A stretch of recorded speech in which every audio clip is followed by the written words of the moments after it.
નમસ્કાર મિત્રો. Current affair અને સ્ટેટિકની ચર્ચામાં જીએસમાં આજનો ટોપિક છે પ્રાઇવેટ મેમ્બર બિલ. મિત્રો, જાન્યુઆરી મહિનામાં એક ન્યૂઝ હતા કે 17મી લોકસભા હતી જે 2019થી 2024 સુધી ચાલી. તેમાં માત્ર 9.08 કલાક જ પ્રાઇવેટ મેમ્બર બિલ પર લોકસભામાં ચર્ચા થઈ અને માત્ર 27 કલાક જેટલો સમય જ રાજ્યસભામાં ચર્ચા થઈ. 2019થી 2024 5 વર્ષના ગાળામાં લોકસભામાં માત્ર 9 કલાક જ પ્રાઇવેટ મેમ્બર બિલ પર ચર્ચા થઈ અને રાજ્યસભામાં તે સમય છે 27 કલાકનો. મિત્રો, હવે પ્રશ્ન ઊભો થાય કે પ્રાઇવેટ મેમ્બર બિલ એટલે શું? તો લોકસભા, રાજ્યસભા અને રાજ્યોની વિધાનસભામાં જે અલગ અલગ પ્રસ્તાવો લાવવામાં આવે છે એમાં એક પ્રકાર છે પ્રાઇવેટ મેમ્બર બિલ. આ કોણ લાવે છે? તો જે લોકસભા, રાજ્યસભા અને રાજ્યોની વિધાનસભામાં મંત્રીઓ સિવાયના જે સત્તા પક્ષ અને વિપક્ષના MP MLAs છે, એટલે કે સાંસદો અને ધારાસભ્યો જે છે એમના દ્વારા જે બિલ લાવવામાં આવે છે અને પ્રાઇવેટ મેમ્બર બિલ કહેવાય. પ્રાઇવેટ મેમ્બર એટલે કોઈ પ્રાઇવેટ વ્યક્તિ દ્વારા લાવવામાં આવતું નથી, પણ જે સરકારમાં મંત્રી ન હોય તેવા MP અથવા MLA દ્વારા જે બિલ લાવવામાં આવે તેને પ્રાઇવેટ મેમ્બર બિલ કહેવામાં આવે છે. બરાબર છે. કોણ લાવી શકે છે? તો કે મંત્રી સિવાયના સત્તા પક્ષ અને વિપક્ષ બંનેના મેમ્બરો કવર થાય છે. એવું નથી કે સત્તા પક્ષના જે મંત્રી ન હોય તેવા સભ્યો બિલ લાવે તેને સરકારી બિલ કહેવાય. એવા સભ્યો કે જે મંત્રી ન હોય તેવા તમામ સત્તા પક્ષ અને વિપક્ષ બંનેના જે સભ્યો હોય તે જે બિલ લાવે તેને પ્રાઇવેટ મેમ્બર બિલ કહેવાય. બરાબર છે. હવે પ્રાઇવેટ મેમ્બર બિલ ક્યાં લાવી શકાય?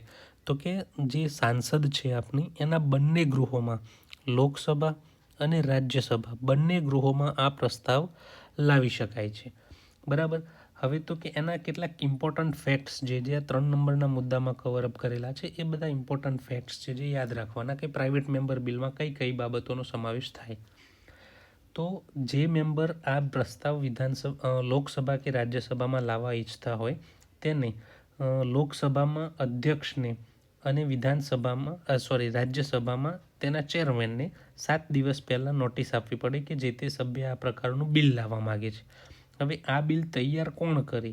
તો કે જો જે પ્રાઇવેટ મેમ્બર હોય તે બિલનો આખો મુસદ્દો અથવા ડ્રાફ્ટિંગ તૈયાર કરવાની જવાબદારી જે તે સભ્યની રહેલી હોય છે. હવે પ્રાઇવેટ મેમ્બર બિલની ચર્ચા કયા વારે થાય છે? તો એ ઇમ્પોર્ટન્ટ છે.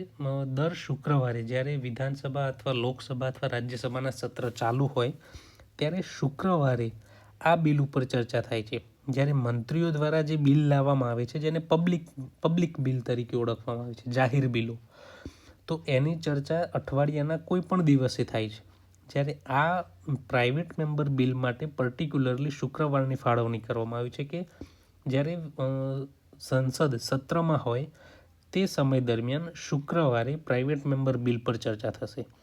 જો આ બિલ પાસ ન થાય તો શું? પાસ ન થાય તો સરકાર પર કોઈ અસર પડતી નથી.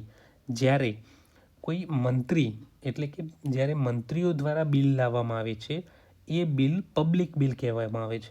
અને જો આ બિલ વિધાનસભા, લોકસભા, રાજ્યસભામાંથી પસાર ન થાય તો એ સરકારને વિધાનસભામાં પોતાનો મત ગુમાવ્યો છે, લોકસભામાં સરકારનો મત ગુમાવ્યો છે એવું પુરવાર થાય છે.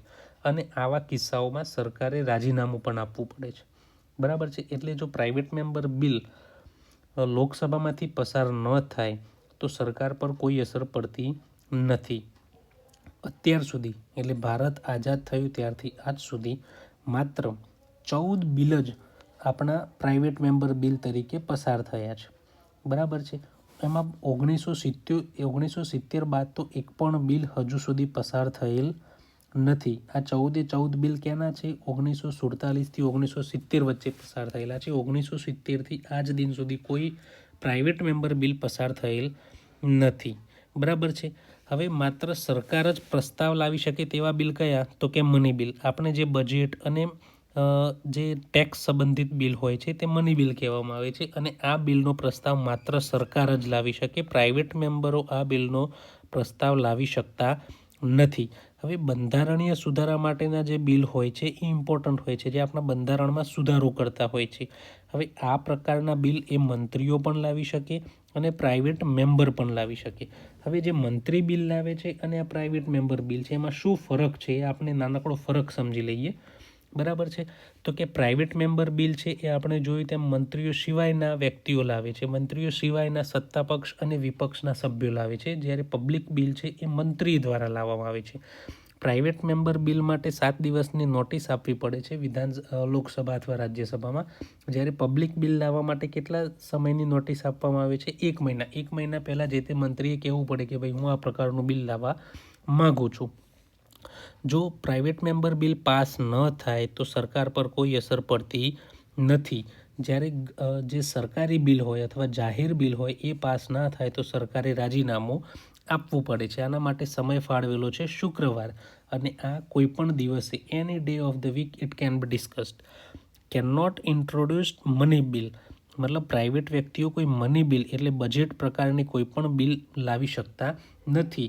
જ્યારે પબ્લિક બિલ છે એ કોઈ પણ પ્રકારનું બિલ લાવી શકે છે. પબ્લિક બિલમાં કોઈ પણ પ્રકારના બિલનો સમાવેશ થાય છે. સરકાર છે, સરકારને ઈચ્છા થાય એ પ્રકારનું બિલ લાવી શકે, મતલબ બંધારણીય જોગવાઈને અનુરૂપ તૈયાર કરેલું બિલ લાવી શકે છે. તો પબ્લિક બિલ અને પ્રાઇવેટ બિલનો આ તફાવત હતો. હવે નવા ટોપિક સાથે બીજા વિડીયોમાં મળીશું.